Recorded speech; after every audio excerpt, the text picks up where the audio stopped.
Muy buenos días y bienvenidos a Contacto Directo. Les saluda Samantha Mora. Revisemos quiénes son hoy nuestros invitados. Pablo Celi, Contralor General del Estado. El borrador de la auditoría a la deuda pública externa e interna confirma que el límite impuesto por la ley a la deuda fue roto por el gobierno de Rafael Correa y que las ventas anticipadas de petróleo no fueron contabilizadas como garantía de la deuda. Repercusiones de esta constatación lo conversaremos. Además, estará con nosotros Mae Montaño, asambleísta nacional de Creo, candidatura a presidencia de la Asamblea. Un saludo a la bandera de oposición. Creo no estuvo de acuerdo con la elección de Elizabeth Cabezas, pero sí con la renovación del CAL. ¿Eso la excluye de la nueva mayoría para legislar y fiscalizar? Vamos a examinarlo. También nos acompañará León Roldós, veedor ciudadano de la auditoría a la deuda pública. El borrador de la auditoría pública revela la perforación del techo legal a la deuda y la omisión de requisitos constitucionales para contraerla. ¿Qué clase de responsabilidad es para el Comité de la Deuda establecida en la Constitución? La investigación de denuncias de corrupción en los contratos para las megaconstrucciones de la denominada Revolución Ciudadana será asumida por el Consejo de Participación Ciudadana y Control Social de Transición, que reactivará miles de expedientes que el Consejo anterior inadmitió o archivó. María Arboleda, secretaria de Transparencia y Lucha contra la Corrupción del Consejo de Participación Ciudadana de Transición, anunció la decisión de investigar las obras consideradas emblemáticas por el gobierno anterior en áreas estratégicas del Estado, sobre las que existen denuncias de irregularidades y actos de corrupción. La refinería del Aromo, los temas de las hidroeléctricas, la Comisión Nacional Anticorrupción, de la que formé parte, pidió hace poco que se reabra el caso Manduriaco, está ya en proceso esa reapertura. Está digamos, pendiente el tema Caminosca, sobre hospitales, sobre construcción de otras infraestructuras, carreteras. Además, Arboleda señaló que se reactivarán las presentadas en la última década al Consejo de Participación cesado tras la consulta popular. De un total de 4.644 denuncias, fueron inadmitidas 3.849 y archivadas 298. Las restantes se quedaron en fase administrativa. Es justamente analizar y, si es posible, levantar estas pesadas cortinas que se constituyeron sobre casos de corrupción bajo la figura del archivo de casos. Germán Rodas, integrante de la Comisión Nacional Anticorrupción, que denunció irregularidades en varias obras del gobierno anterior, califica de inadmisible que el Consejo anterior no haya tramitado las denuncias de la ciudadanía. Constituido a dedo por un grupo de lacayos del régimen saliente, lo que hicieron es tapar lo que les mandaba la norma constitucional, es decir, investigarla y fiscalizar. Nos demuestra además que son encubridores de los procesos de corrupción existentes en el país, todos ellos. Informó que en los próximos días solicitarán al Consejo de Transición que investigue nuevos actos de presunta corrupción. La reunión con el Consejo estaba prevista para este jueves, pero fue postergada para la próxima semana.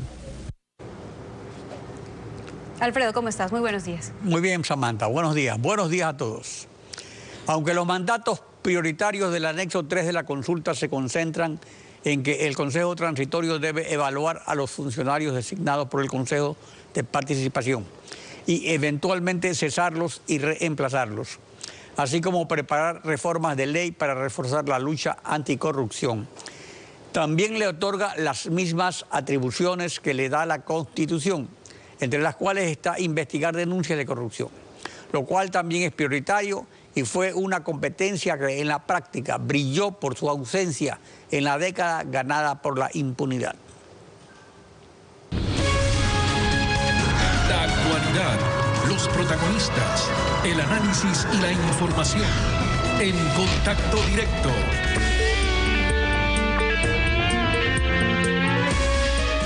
El Contralor General del Estado, Pablo Celi, decidió el 31 de julio del año pasado reauditar la deuda pública que había auditado sin encontrar irregularidades el excontralor Carlos Polito, después del anuncio del presidente Lenín Moreno de que no había encontrado la mesa servida sino repleta de deuda.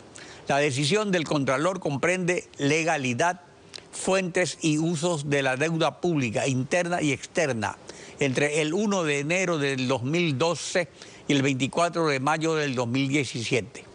Pablo Celi, Contralor General del Estado, buen día, bienvenido a Contacto Directo. Muy buenos días, señor Pinargote. El decreto ejecutivo 1218 dispuso calcular el techo de la deuda del 40% del PIB que estableció el Código Orgánico de Planificación y Finanzas, solo tomando en cuenta la deuda consolidada entre entidades del sector público y no la deuda agregada entre estos sectores. ¿Cuáles son las conclusiones preliminares a las que ha llegado Contraloría? El día de ayer hemos presentado un borrador de informe en donde se contienen un conjunto de observaciones y quizá podríamos comenzar por esta primera que usted menciona y que se refiere al decreto 1218 que estableció un mecanismo de cálculo de la relación entre la deuda y el PIB que no está previsto en la ley, ni siquiera en el código que estaría reglamentado. En estas condiciones, el cálculo de la relación entre la deuda y el monto total del PIB se vio reducido. Para cuando el decreto ejecutivo fue firmado, la relación se aproximaba al 39.7%, es decir, estaba muy próxima ya al límite legal. Con el decreto ejecutivo, esta relación se redujo a un 27%. Esta reducción significó que se deje de considerar gran parte de la deuda interna en la estadística de la deuda. Antes del decreto ejecutivo, esta deuda interna que debió considerarse en la estadística era de alrededor de 12.400 millones de dólares. Con la aplicación del decreto ejecutivo, esta se redujo en diciembre de 2016 a 1.131 millones de dólares y para mayo del 2016 a 974 millones de dólares. Es decir, 11.000 millones de dólares dejaron de considerarse en la estadística de la deuda. Pero la solución sería muy simple, es decir, habría que cambiar ese decreto ejecutivo. Eso lo puede hacer el presidente rápidamente. Sí, las conclusiones y recomendaciones del examen se contendrán en el informe final. Lo que sí cabe destacar es que esta reducción constituye una rebaja artificial en la estadística de la deuda que tiene como consecuencia directa no solamente el ocultamiento del monto real y el porcentaje, sino también el licenciamiento para nuevos créditos por sobre el porcentaje legal que estarían permitidos en la medida en que la estadística no reflejaría la realidad del monto de la deuda.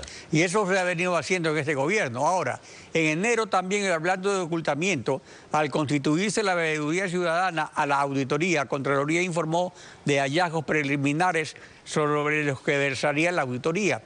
Uno de ellos fue la declaratoria de reservada y secreta de la documentación de deuda. ¿Es eso compatible con la Constitución y la ley? En ningún caso. Ni siquiera es compatible con el código que regula los aspectos de deuda.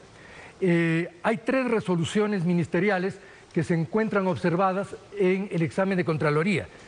El código establece como condición para determinar el secreto o la reserva respecto de las operaciones y negociaciones, que esta reserva será en función a precautelar riesgos sobre posibles pérdidas o contingencias en las condiciones mientras se desarrollan las negociaciones. Al haber extendido esta reserva hasta el cierre total del pago, esto impediría... O sea, por varios años, incluso por 10 años o 5 años o 15 años, según los plazos de cada deuda. Por supuesto, lo cual impediría incluso que la Contraloría realice auditoría alguna, puesto que la Contraloría tiene un límite de 7 años en el tiempo para ejercer su acción de control. Al establecer un carácter secreto para operaciones y documentos de deuda que abarca contratos, convenios, documentación y aspectos operacionales, todo esto no podría ser siquiera auditado por la Contraloría de mantenerse esa condición de reserva. O sea que tenemos que se perforó el techo legal por un decreto ejecutivo que reformaba la ley. Luego de que se declararon reservadas las operaciones de deuda que solo son reservadas mientras se negocia, lo cual es lógico. Pero también tenemos que sobre las operaciones de venta anticipada de petróleo, que no fue considerada deuda, y que se dieron la comercialización internacional de crudo PetroChina y PetroTailandia como garantía colateral o prenda a préstamos otorgados por China y Tailandia. ¿Qué conclusiones hay? El tema de la venta, las preventas petroleras, que en el periodo analizado bordean los 8.200 millones de dólares, que hacia finales de diciembre del 2016 bordearían los 1.600 millones de dólares como saldo. Esto tampoco formó parte de la estadística de la deuda. Este hecho tiene que ver además con dos elementos adicionales. No solamente con el comprometimiento de un cupo de entrega de petróleo, sino también con el hecho de que en periodos de baja del precio de petróleo, cuando este precio no puede cubrir el dividendo comprometido, se realizaron pagos en dólares por 35 millones. Es decir, las preventas petroleras no solamente grabaron recursos petroleros con cupos, sino también pagos en dólares. Esto afecta directamente la estadística de la deuda y, por supuesto, el porcentaje de la relación deuda-PIB también. O sea que, pero aparte de afectar esa relación y de ocultar eso como otro tipo de operación que era el convenio de las cuatro partes, realmente también se está estableciendo un sistema de garantía colateral. O sea, si es una deuda soberana, ¿cómo es que se paga en efectivo realmente? Por eso el saldo que usted ha dicho fue 8.000 millones de la deuda, pero el saldo ya es 1.000 millones. Es decir, la solución sería no volver a emplear la misma modalidad de endeudamiento, digamos. Nosotros, en las conclusiones que derivemos cuando aprobemos en forma definitiva este examen, sin duda vamos a considerar este conjunto de hechos, puesto que la Contraloría tiene también un rol preventivo, previsivo y proyectivo, y no solamente un rol de revisión de sucesos acontecidos hacia atrás. Sin duda este va a ser un tema. Quizá también esto tiene que ver con un hecho muy importante que la ciudadanía debería conocer, puesto que hay cierta percepción equívoca sobre los montos totales y el porcentaje. Si nosotros consideramos, y aquí en esto tienen que ver mucho las preventas y por eso me extiendo, si nosotros consideramos el pasivo total, ese pasivo a diciembre 31 del año 2016, arribó a 65.750 millones de dólares. Con ese pasivo en relación con un PIB de 96.200 millones, la relación deuda-PIB sería del 67.7%. Sin embargo, la deuda consolidada está considerada como deuda pública en un monto de 50.500 millones de dólares, lo que daría una relación del 52.54% en relación con el PIB. Es decir, hay 15.000 millones de dólares que no se consideran deuda pública. Esto distorsiona, por supuesto, el monto total y distorsiona el porcentaje. Estos 15.000 millones de dólares, en estos 15.000 millones de dólares estarían consideradas, por supuesto, las preventas petroleras, estarían considerados un conjunto de pasivos contingentes que no han sido, en este caso, estudiados aún por la Contraloría, puesto que carecemos de información por parte del Ministerio de Finanzas. De igual forma, constarían los 11.000 millones de dólares de deuda interna eliminados por el decreto ejecutivo, y constaría también lo que constituye la deuda flotante, es decir, la que pasa de un ejercicio fiscal a otro, que tampoco es aún objeto de análisis de la Contraloría por carecer de información suficiente por parte del Ministerio de Finanzas. Es decir, ahora, concluya, sí. Es decir, de este examen se van a desprender necesariamente un conjunto de exclusiones y limitaciones que obligarán a nuevos exámenes que permitan abordar de manera más rigurosa a establecer el monto total de la deuda y quizá una corrección incluso en el porcentaje hasta hoy determinado. Pasando a otro tema, el 1 de marzo, mediante oficio del fiscal general, usted solicitó incluir en la indagación fiscal por peculado al expresidente Rafael Correa en el caso de exploración y explotación del bloque Singui. El expresidente ayer rindió su declaración desde Bruselas por videoconferencia. Ahora, ¿en qué se basa Contraloría si el expresidente no es mencionado en el examen especial de Contraloría y su anexo? Como señalamos en nuestra comunicación al fiscal, el expresidente no fue señalado en el informe ni en el informe general, ni en el informe penal que en su momento se envió a Fiscalía, por cuanto el documento que hoy ocupa la notificación de Contraloría no fue puesto en conocimiento de los equipos de control. Este documento solo fue conocido por la Contraloría con posterioridad al cierre de este examen. O sea que lo mantuvo oculto el excontralor. ¿Qué pasó? No, no estuvo en Contraloría. Cuando conocimos este documento, yo solicité a la Presidencia de la República se certifique el ingreso de este documento a la Presidencia.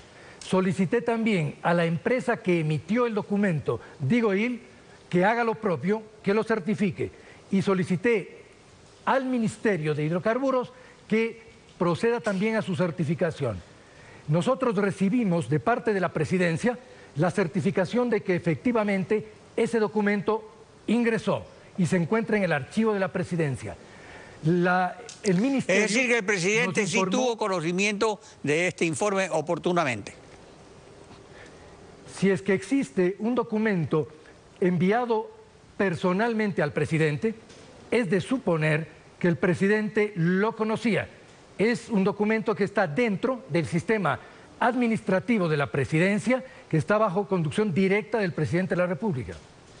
En estas condiciones, nosotros hicimos conocer, mediante un documento en donde analizamos la pertinencia de este documento, hicimos conocer a la Fiscalía el mismo y establecimos la necesidad de que a partir de él el expresidente sea incluido en las investigaciones que dentro del indicio de responsabilidad penal que en su momento se estableció y de la glosa de 5.2 millones de dólares que está confirmada y que fue motivo también de la destitución y la multa al expresidente Jorge Glass, que en el contexto de este examen general y del informe con indicios de responsabilidad penal se incluya también en las investigaciones correspondientes al expresidente Correa.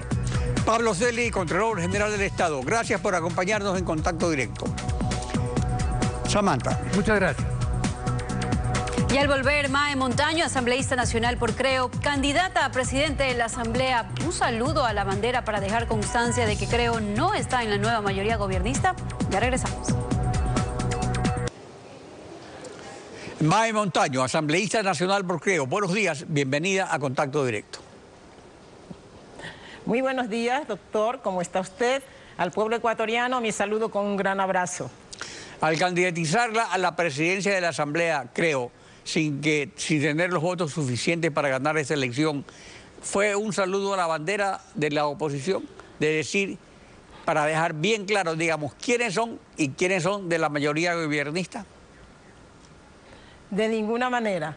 Quienes nos escuchan y nos ven en este momento saben que esta postulación nació de un deseo sincero, del corazón de ciudadanos ecuatorianos que, ansiosos de cambio en la Asamblea, decidieron a través de los medios que están a su alcance, las redes, a través de los chats, a través del Facebook, del Twitter, de todos estos mecanismos, levantar una campaña que nació de ellos, de su propio corazón y de su propia pasión, y que fue recogida y escuchada por los integrantes del bloque de Creo y las organizaciones que conforman la Unidad por el Cambio, y que luego fue apoyada por Guillermo Lasso y los dirigentes del movimiento Creo. Así nace esta postulación, con esa pasión y con esa fuerza con que los ecuatorianos han entendido que el momento del cambio implica un protagonismo, ser protagonistas, no solamente ser observadores, ejercer su rol de mandantes para que los políticos, que son sus mandatarios, escuchen estos mensajes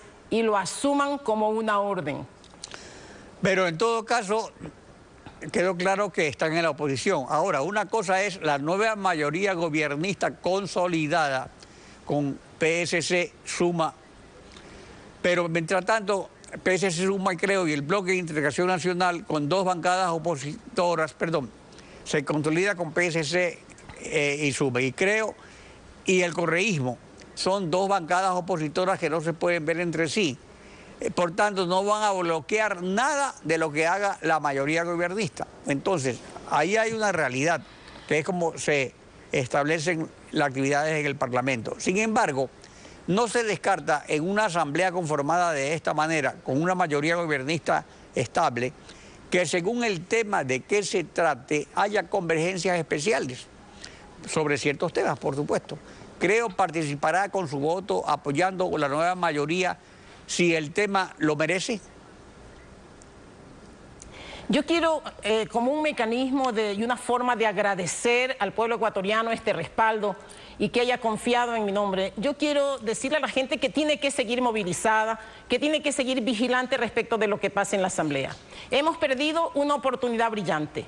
No de que las fuerzas dentro de la Asamblea sean dinámicas y que en determinados temas se puedan unir, se puedan llegar a acuerdos. Lo que hemos perdido es la oportunidad de tener una Asamblea independiente y que estos contactos, estos consensos, estos diálogos estén ligados por una visión clara de fiscalización profunda, de lucha contra la corrupción y también de establecer una agenda que no responda como plato a la carta a los deseos, a las ambiciones del presidente de la República y del Ejecutivo en su conjunto. Hemos perdido esa oportunidad y la vigilancia que tiene que hacer el pueblo ecuatoriano ahora es ver si estos consensos, si estas mayorías se juntan o no para defender los intereses, para llevar adelante medidas y propuestas para generar empleo, para estimular la producción, o si estos movimientos que se dan en la Asamblea están ligados a intereses personales, a aspiraciones de grupos o a intereses de determinadas organizaciones políticas. Eso está claro, ahí pero es donde por otra está la parte, diferencia. la presidenta de la Asamblea, digamos, la presidencia de la Asamblea no decide todo, sino el CAL. Y ayer, después de elegir a la nueva presidenta de la Asamblea, el Pleno aprobó una resolución de cambio de autoridades de la Asamblea Nacional, que en su artículo 1 dispone cesar en sus funciones a las autoridades de la Asamblea electas el 14 de mayo de 2017, como son los dos vicepresidentes y los miembros del CAL. Ahora, esto coincide con una propuesta de Creo hecha anteriormente, pero con una propuesta que ayer fue votada por el bloque de gobierno, incluso dándose lujo a algunos del bloque de gobiernistas que votaron por la presidenta, como el Partido Social Cristiano, de votar en contra de esta resolución. Entonces, ¿qué es lo que pasa? Para hacer esta elección no se necesitan los votos de Creo, sin embargo ustedes dejaron constancia de que confían en que el CAL se reorganice para organizar mejor el trabajo de la Asamblea. Entonces, como bancada de oposición, ¿exigirán un puesto más en el CAL? ¿Cómo piensan que el CAL debe estar estructurado para que funcione de acuerdo a los principios que usted señaló hace poco? La resolución no está aprobada aún. Lo que se aprobó el día de ayer fue la inclusión en el orden del día. Así que esperamos que la presidenta en la convocatoria que haga, no sé, el lunes o el martes, porque en las convocatorias del día viernes no están, pueda establecer la continuación de esa sesión de ayer y que esta resolución no quede incluida o metida en el congelador. Pero en todo caso, ahora, el bloque de Alianza País votó porque se incluye en el orden del día. Sí, pero bueno, está simplemente incluida en el orden del día. Entonces toca debatirla en el Pleno y ahora sí aprobar o no esa resolución. El día de ayer el asambleísta Tello fue muy claro y definió precisamente las líneas que han determinado tener una asamblea, tener una estructura directiva, no solamente en el CAL, sino en las comisiones, que no responde de ninguna manera a la estructuración de las fuerzas políticas representadas en el Pleno de la Asamblea. no hay equidad, no hay pluralismo real y no hay un espíritu democrático, no se muestra el espíritu democrático en el funcionamiento ni del CAL ni de las comisiones. Uno se pregunta cómo es posible que de 7 integrantes del CAL, 5 pertenezcan al partido oficialista o Alianza País, porque más allá de que estén divididos o no, llegaron al pleno de la Asamblea, llegaron a esta estructuración como una sola organización política. Por tanto, es necesario, debería ser inevitable esta reestructuración del CAL. 5 de 7, no es posible, esa no es la equidad, esa no es la relación que hay entre la oposición y el bloque oficialista. En todo caso, esto se decidirá la próxima semana. May Montaño, asambleísta nacional Borgueo, gracias por su participación en Contacto Directo. Muchas gracias a usted y nuevamente al pueblo ecuatoriano con un gran abrazo. Samantha. Y al volver, León Roldós, integrante de la Veeduría Ciudadana, la Auditoría de la Deuda Pública, repercusiones de la Auditoría de Contraloría en la práctica. ¿Para qué va a servir? Ya regresamos, acompáñenos. León Roldós, miembro de la Veeduría Ciudadana a la Auditoría de Contraloría a la Deuda Pública. Buen día, bienvenido a Contacto Directo. Saludos a quienes nos están viendo y escuchando en el Ecuador. Gracias. El borrador de la auditoría constata que el techo legal a la deuda se violó.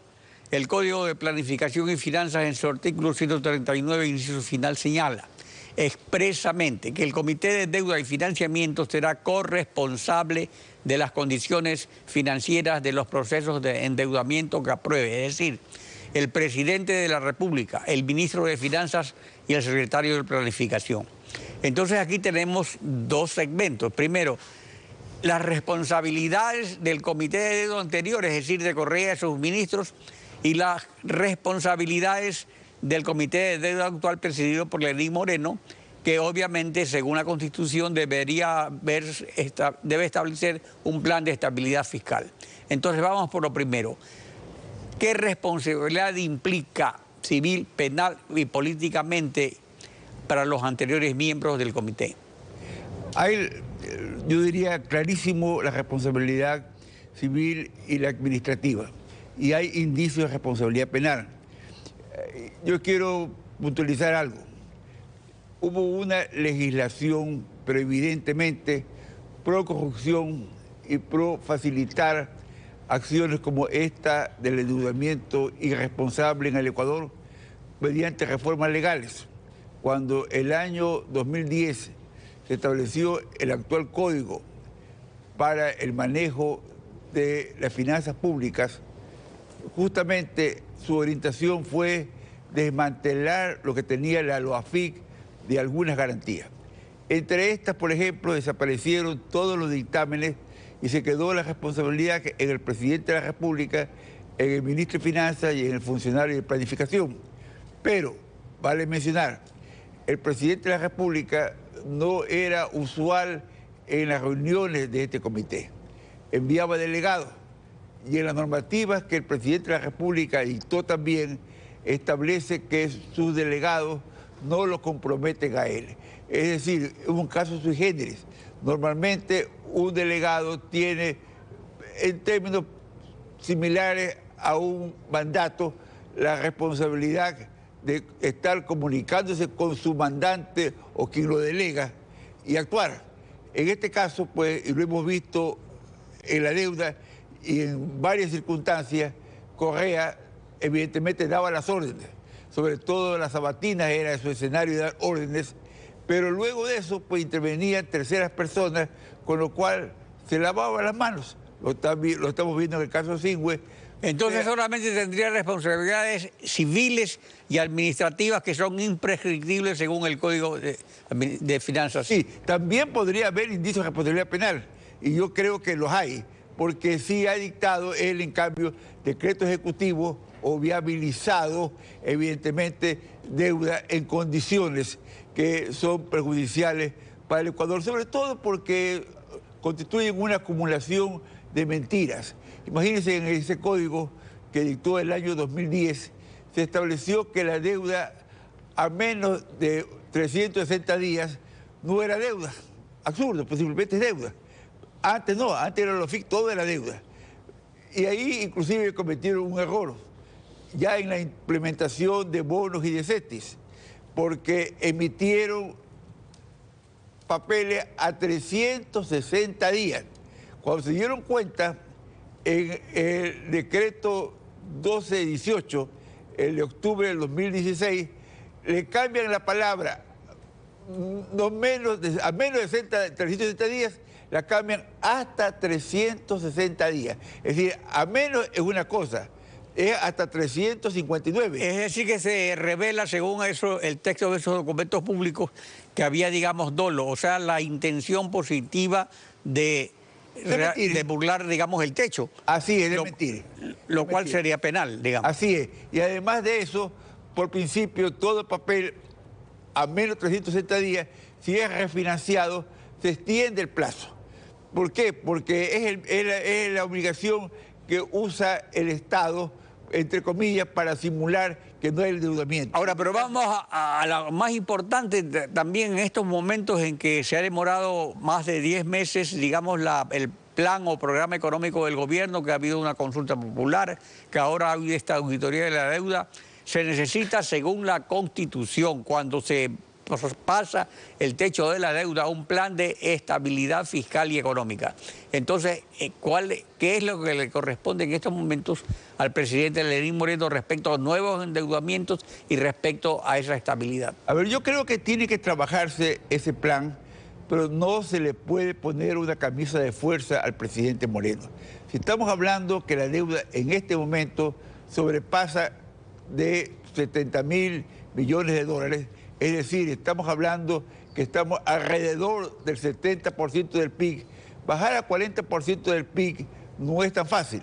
Entonces tiene que haber un plan de estabilidad y posiblemente una reforma legal que permita un régimen de transición para poder equilibrar las finanzas. Y esto tiene que hacerse responsablemente. Lo que no puede haber es seguir engañando al país. Yeah. Lo que no puede ser que el presidente ayer se haya burlado de la auditoría de la deuda, diciendo, me van a poner 80.000 millones, me refiero a Correa, 80.000 millones de dólares de deuda, y eso no es cierto, porque todo lo que es dentro del poder público se cruza, se netea, se consolida.